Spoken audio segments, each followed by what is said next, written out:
BEd second year third paper और हम लोग बात कर रहे थे पाठ्यक्रम के उद्देश्य और विशेषता की। आज हम लोग बात करेंगे पाठ्यक्रम के प्रकार। पाठ्यक्रम के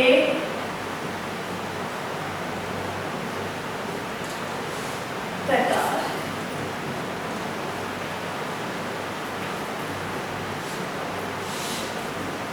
हमने बात करी कि किस उद्देश्य से पाठ्यक्रम का निर्माण कराया जाता है और पाठ्यक्रम में कौन कौन सी विशेषताएं होती है। लास्ट हम लोगों ने ये बात की थी। आज हम पाठ्यक्रम के प्रकार को देखेंगे। तो पाठ्यक्रम कितने प्रकार का होता है या किन किन प्रकारों का पाठ्यक्रम हो सकता है। तो पहला है बाल केंद्रित पाठ्यक्रम। दूसरी हम बात करेंगे विषय केंद्रित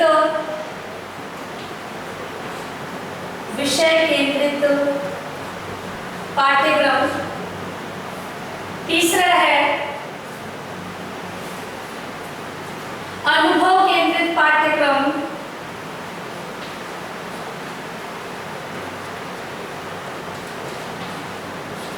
चौथा है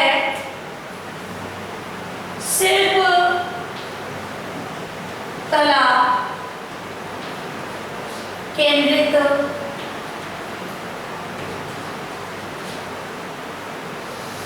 और है नेक्स्ट पांचवा जो है वो है कार्य केंद्रित।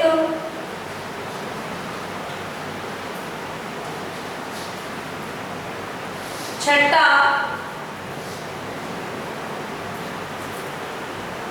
कोर पाठ्यक्रम और एक और पाठ्यक्रम है वो है सुसंबद्ध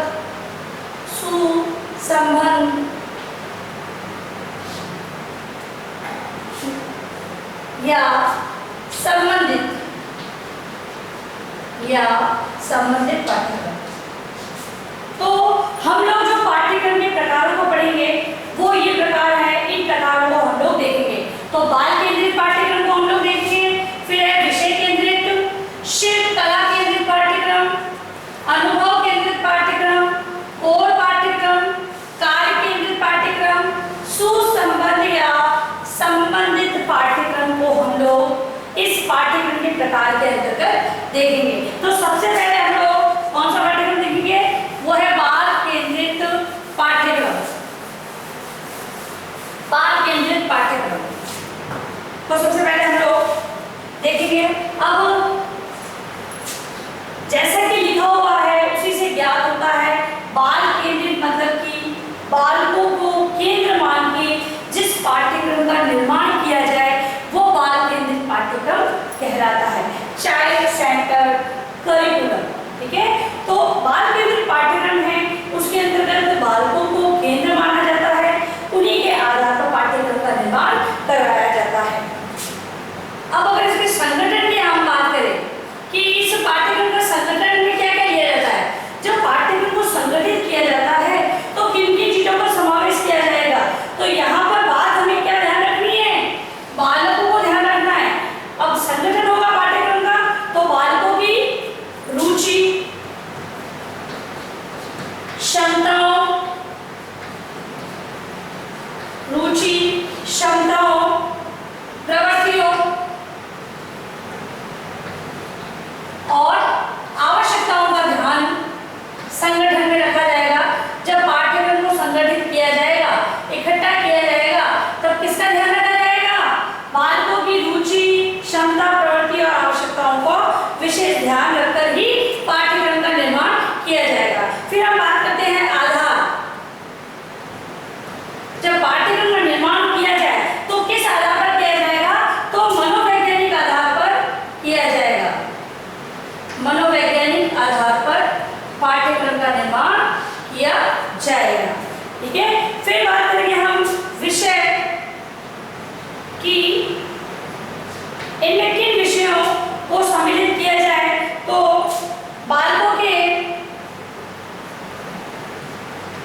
और विकास स्तर, रुचियों एवं आवश्यकताओं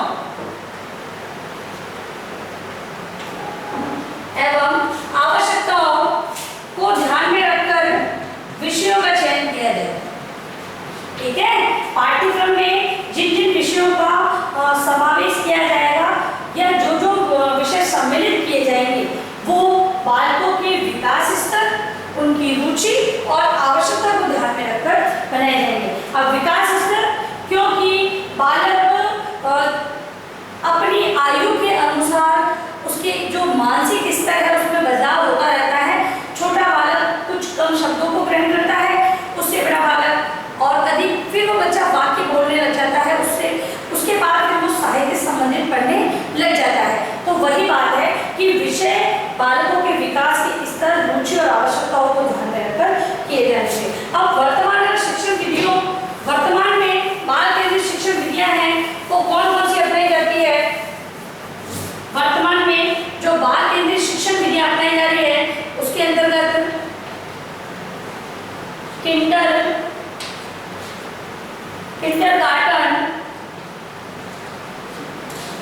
और मॉन्टेसरी और है डाल्टन। ये बालकों पर आधारित शिक्षण विधियां हैं जो वर्तमान में भी अपनाई जा रही है।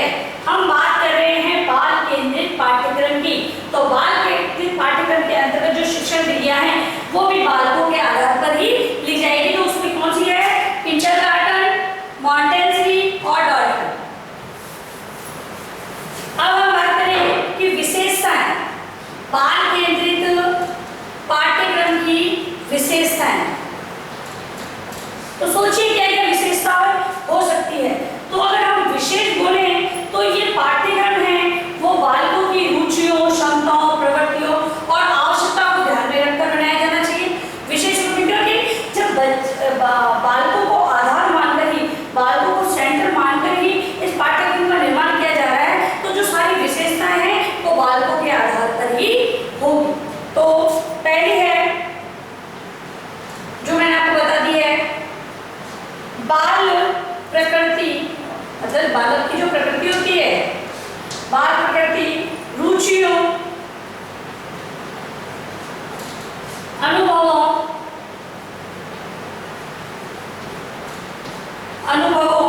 तथा आवश्यकताओं का समावेश, तथा आवश्यकताओं का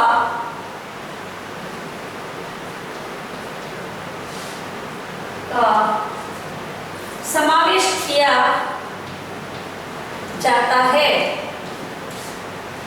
इसमें बाल केंद्रित पाठ्यक्रम में। ठीक है, तो पहली विशेषता तो क्या हो गई?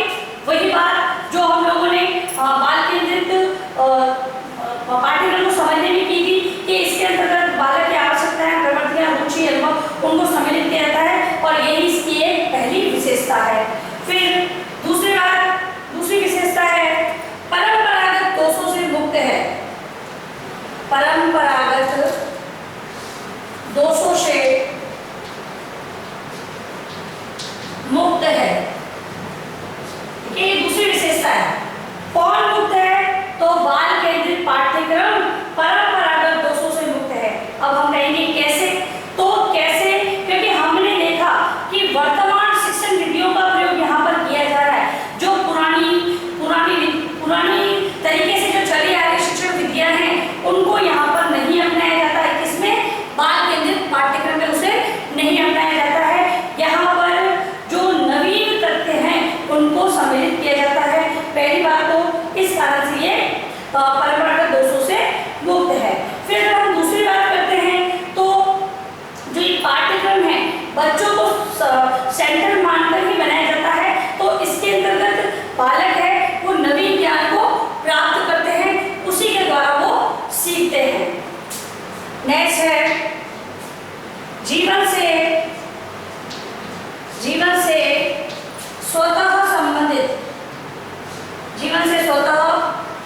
संबंधित। कैसे? बाल केंद्रित पाठ्यक्रम के आधार पर बालक की प्रकृति, रुचि, अनुभव और आवश्यकताओं को ध्यान में रखा जा रहा है। तो बालक, आपने देखा होगा, छोटा जो बालक होता है उसे एक आप किताबी भाषा में समझाते हैं और एक आप व्यवहारिक स्वरूप में समझाते हैं। अब किताबी भाषा में हम लोग आप बच्चों को सिखाते हैं क, ख, ग, आ, ई, इस प्रकार सिखाते हैं। वही चीज हम लोग अगर व्यवहारिक रूप में बच्चों को कैसे सिखाएंगे, क से कबूतर, ख से खरगोश, ठीक है, इस प्रकार से सिखा रहे हैं। तो व्यवहार में जब बालक उन चीजों को ले लेता है, उन्हें व्यवहारिक रूप से जब शिक्षा दी जाती है, तो बाल केंद्रित पाठ्यक्रम के अंतर्गत भी बालकों को जो वास्तविक जीवन है, वास्तविक जीवन में इन चीजों का कहाँ प्रयोग हो रहा है और बालक उसे कैसे प्रयोग में ले रहा है, इन चीजों से उसे अवगत कराया जाता है। इसी कारण जो बालक है वो केवल पाठ्यक्रम के माध्यम से ही अपने आप को जीवन से संबंधित कर लेते हैं, या फिर इस पाठ्यक्रम को वो क्या मानते हैं कि ये हमारे जीवन में आसपास ये हो रहा है। तो यही बात है कि जीवन से स्वतः ही संबंधित होता है पाठ्यक्रम। अगला है बाल विकास की दृष्टि से, बाल विकास की दृष्टि से महत्वपूर्ण है, बाल विकास की दृष्टि से महत्वपूर्ण है।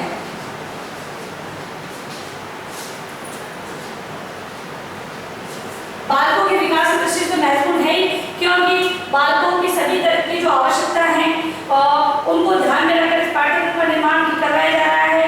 और जहाँ तक बात है आधार, तो इसमें मनोवैज्ञानिक आधार को माना गया है।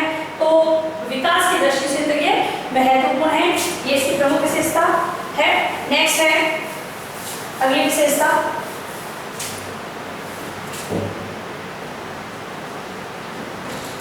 अगली विशेषता है वांछित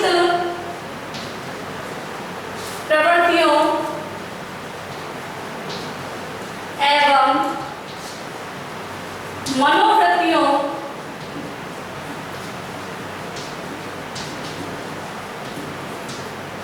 में सहायक। वांछित मतलब कि जिसकी इच्छा की जाए, जिसकी मतलब कि अपेक्षा की जाए कि हम इस पाठ्यक्रम को यदि लागू करेंगे तो हमें ये सारी चीजें या अचीवमेंट मिलेगा। तो जो चीज अचीव करनी है उनके बारे में प्रवृत्तियां और मनोवृत्तियों में सहायक। मतलब कि क्या होगा कि जो ये बाल केंद्रित पाठ्यक्रम है उसमें बालकों से हम जो प्रवृत्तियां हम कराना चाहते हैं या जिन प्रकार की मनोवृत्ति बालक रखेंगे, हम ये पाठ्यक्रम अगर लागू करेंगे तो इन दोनों ही चीज में, अगर प्रवृत्तियों की बात करें तो प्रवृत्तियां और मनोवृत्तियों की बात करें तो मानसिक स्थिति की, उसमें ये सहायक है। जैसा अध्यापक, परिवार, क्योंकि कुछ भी पाठ्यक्रम का निर्माण किया जाता है तो उसके अंतर्गत हमें उद्देश्यों का निर्धारण करना होता है कि भाई ये पाठ्यक्रम है वो किन उद्देश्यों की प्राप्ति करेगा। तो वही बात है, जहां उद्देश्यों के अंतर्गत इस पाठ्यक्रम द्वारा परिवर्तन लाने की बात करेंगे तो कौन सी प्रवृत्तियां, कौन सी मनोवृत्तियां हैं जो इस पाठ्यक्रम में चाही गई है, पाठ्यक्रम के द्वारा, पाठ्यक्रम के माध्यम से बालकों के अंतर्गत हम उन चीजों को उत्पन्न करेंगे, तो उसमें ये पाठ्यक्रम सहायक है, बाल केंद्रित पाठ्यक्रम। अगली है सीखने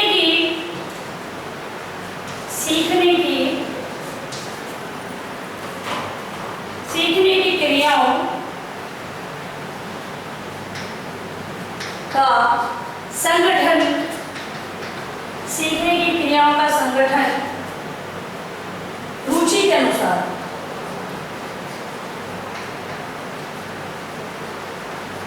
सीखने की क्रियाओं का संगठन मतलब कि पाठ्यक्रम में जो क्रियाएं दे रखी है, जो उनका संगठन दे रखा है, वो बालकों की रुचि, प्रवृत्ति, अनुभव और आवश्यकताओं के आधार पर दे रखा है और ये सबसे प्रमुख विशेषता है इस पाठ्यक्रम की। अब हम देखेंगे इस पाठ्यक्रम के दोष, क्या कमियां हैं इस पाठ्यक्रम में, किन दोषों को लिए हुए ये पाठ्यक्रम, बाल केंद्रित पाठ्यक्रम। तो बाल केंद्रित पाठ्यक्रम के दोष, क्या क्या दोष हो सकते हैं,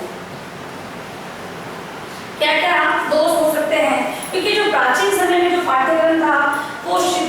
शिक्षक कहता था और बच्चा बालक है वो केवल सुनकर अर्थ ग्रहण करता था। ठीक है, तो वहाँ पर एक शिक्षक है वही प्रमुख होता था, बालक है वो एक मतलब नीरस होता था, मतलब कि वो उसकी जो क्रिया प्रतिक्रिया कुछ भी नहीं होती थी।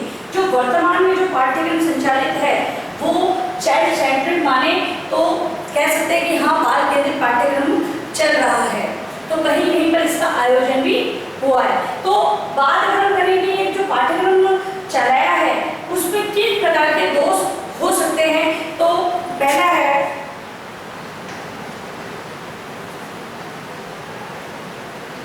बालकों की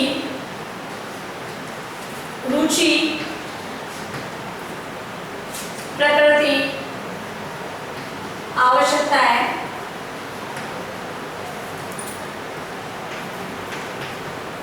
अलग अलग या भिन्न भिन्न होती है, भिन्न भिन्न होती है और पृथक पृथक पाठ्यक्रम का निर्माण करना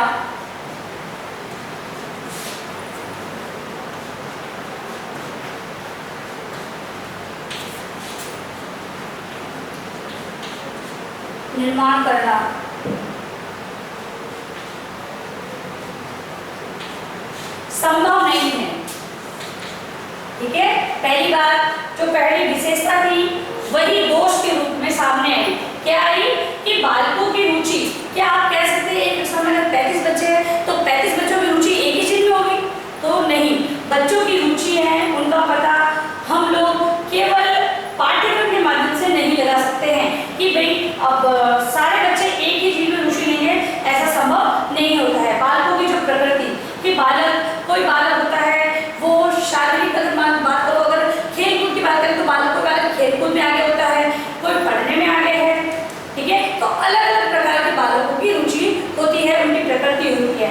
उनके आधार पर यदि एक बालक की प्रकृति को आप सेंटर्ड मान के, मतलब कि एक ही बालक के आधार पर आप पूरे पाठ्यक्रम को तो बदल नहीं सकते, और यदि एक बालक को आधार मान के सारे पाठ्यक्रम को बनाएंगे तो बालक उसमें रुचि नहीं लेंगे। दूसरी बात, यदि अगर अलग अलग बालकों के लिए अलग अलग पाठ्यक्रम का निर्माण आप करेंगे तो ऐसा संभव नहीं है। तो पहला दोष तो यही है कि अलग अलग मतलब कि अलग अलग बच्चों के लिए अलग अलग पाठ्यक्रम का निर्माण नहीं किया जा सकता है, ये संभव नहीं है। दूसरा दोष है समाज एवं सामाजिक उत्तरदायित्व, सामाजिक उत्तरदायित्व की उपेक्षा। एक तो हम करते हैं अपेक्षा, मतलब किसी चीज को किसी के अपेक्षित करना है, किसी चीज के बारे में हम लोग पहले से ही करना कि ये हमारे लिए इस प्रकार का कार्य करेगा। अब यहाँ पर उपेक्षा की बात की गई है, तो जो चाइल्ड सेंटर्ड पाठ्यक्रम का निर्माण है उसके अंदर केवल बालक को ध्यान में रखकर सारी चीजें बनाई गई है। तो क्या प्रत्येक बालक की या हम समाज की बात करें तो क्या प्रत्येक समाज की एक ही तरह की आवश्यकता या फिर अनुभव होते हैं? तो हम ये बात गलत है। तो हम अगर बालक की बात करते हैं तो समाज और सामाजिक उत्तरदायित्व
विषयों का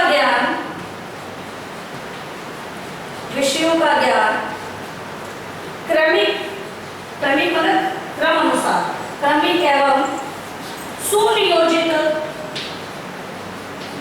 सुनियोजित ढंग से प्राप्त नहीं किया जा सकता।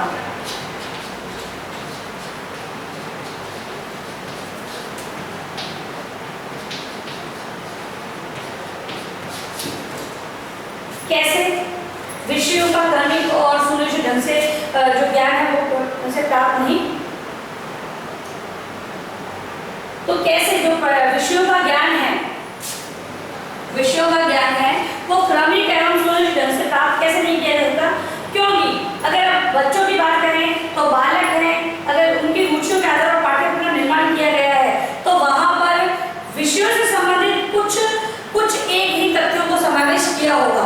क्योंकि बच्चे हैं, ये आप उनको खेल द्वारा या फिर किसी और एक्टिविटी द्वारा सिखाएंगे तो वो बच्चे जल्दी सीखते हैं। और शायद सेंटर का भी यही मतलब है कि बच्चों को ध्यान में रखकर पाठ्यक्रम का निर्माण किया जाए। तो यहाँ पर अगर विषयों को क्रमिक रूप से दे दिया जाए कि भाई आपको क्रम से इस प्रकार आपको पढ़ना है, तो बच्चे हैं उसको कभी तो किन चीज़ों को सीखेंगे। बच्चे हैं रुचि के अनुसार सीखना है तो वो रुचि के अनुसार कभी तो सीखेंगे, कभी नहीं सीखेंगे। तो यहाँ पर भी विषयों की यही दिक्कत आएगी कि क्योंकि हमें क्या होता है कि छोटी कक्षाओं में इन विषयों को पढ़ाना है, उससे बड़ी कक्षाओं में इन विषयों को पढ़ाना है। विषयों का जो डिवाइडेशन है वो एक बच्चे के जो मानसिक स्तर के अनुसार, आयु के अनुसार किया जाता है। यदि अगर हम बच्चे को ध्यान में रखें, उनकी आयु, उनके स्तर को नहीं ध्यान रखें, केवल बच्चे की जो रुचि है, आवश्यकता, उन्हीं को ध्यान में अगर रखकर पाठ्यक्रम बना रहे हैं तो जो विषय हैं वो क्रम अनुसार छोटी कक्षाओं में 4 सब्जेक्ट, उसके बाद उनको एक सब्जेक्ट और बढ़ा दिया जाता है, तो वो सारी चीज़ें इसमें इंक्लूड नहीं होती है। तो सुनियोजित मतलब कि जो अच्छी योजना से पढ़ाने का जो कार्य है वो बाल केंद्रित पाठ्यक्रम के आधार पर नहीं किया जा सकता। क्योंकि हमने जब विषय की बात करी थी तो विषय में भी यही बात हुई थी कि बच्चों की रुचि, आवश्यकता और उन्हीं का ध्यान रखा गया है।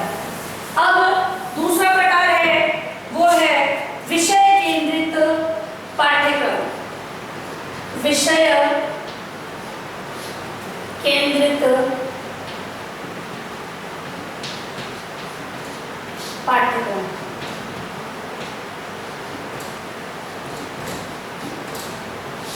विषय केंद्रित पाठ्यक्रम मतलब कि जो सब्जेक्ट है उसी को आधार मानकर पाठ्यक्रम का निर्माण करवाएगा। विषय केंद्रित मतलब कि यहाँ पर हम सीधी सादी बात कहें कि विषय के अंतर्गत केवल पुस्तकीय या पुस्तकों पर बल दिया जाता है, पुस्तकों पर बल दिया जाता है।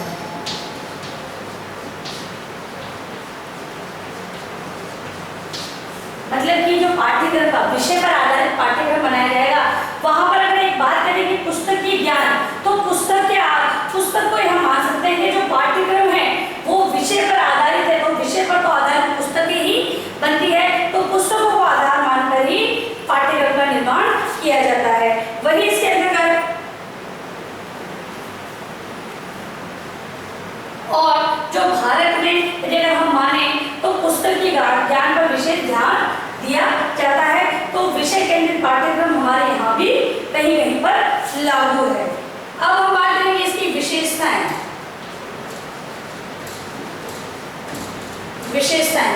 इस पाठ्यक्रम में कौन कौन सी विशेषता होगी देखने पर पता चलेगा। अनेक विषयों को, पहली विशेषता है अनेक विषयों को एकीकृत कर या एकीकृत रूप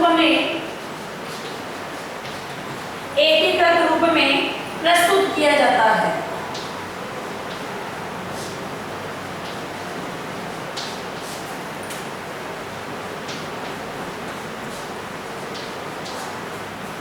अनेक विषयों को एकीकृत मतलब इकट्ठा करके एक ही रूप में प्रस्तुत किया जाता है। दूसरी है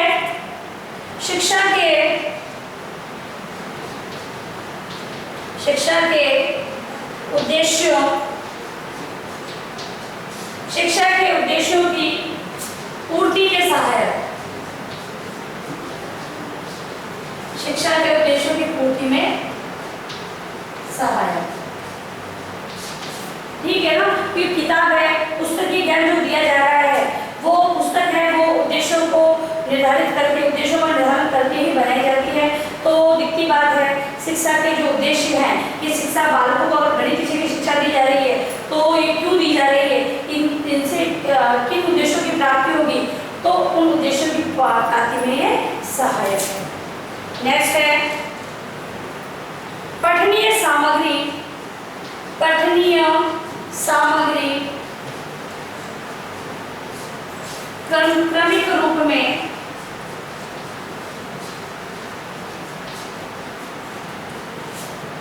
तीसरी विशेषता है पठनीय सामग्री क्रमिक रूप में। बात हम पुस्तकों की कर रहे हैं, यानी पुस्तक विषय वस्तु विशेष से केंद्रित पाठ्यक्रम है, उसके अंतर्गत पाठ्य पुस्तकों पर बल दिया जाता है। तो पुस्तक में तो जो पठनीय सामग्री, पढ़ने योग्य जो सामग्री है उसे क्रमबद्ध रूप में ही दिया जाता है, क्रम अनुसार ही पहला, दूसरा, तीसरा पाठ दिया होता है। तो यह सामग्री के, यह पठनीय सामग्री के रूप में होता है।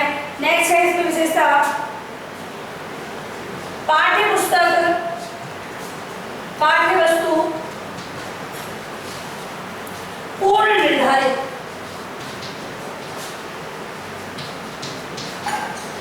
अब पाठ्य वस्तु की बात करें, जो कंटेंट जो बच्चों को पढ़ाया जाएगा वो पूर्ण रूप से निर्धारित किया हुआ ही इस पाठ्यक्रम के अंतर्गत दिया जाता है। लास्ट एक बिंदु और देखेंगे, प्रत्येक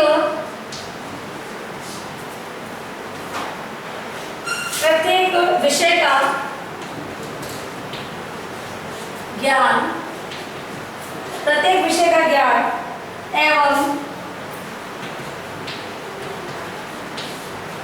ज्ञान क्रम पृथक होता है।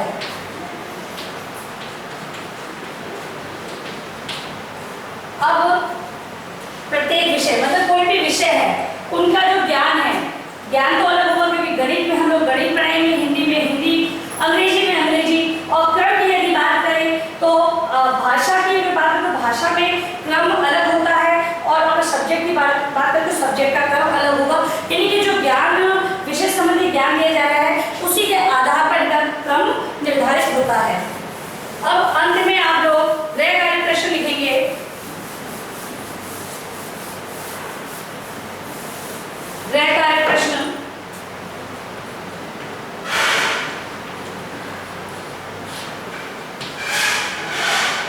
बाल केंद्रित पाठ्यक्रम से क्या तात्पर्य है? तात्पर्य है तथा विषय केंद्रित पाठ्यक्रम, विषय केंद्रित पाठ्यक्रम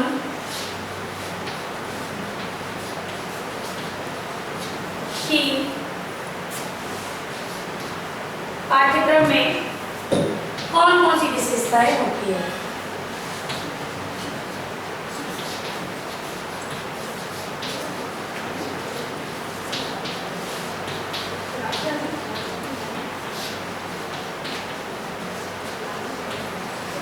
तो ये आपका गृह कार्य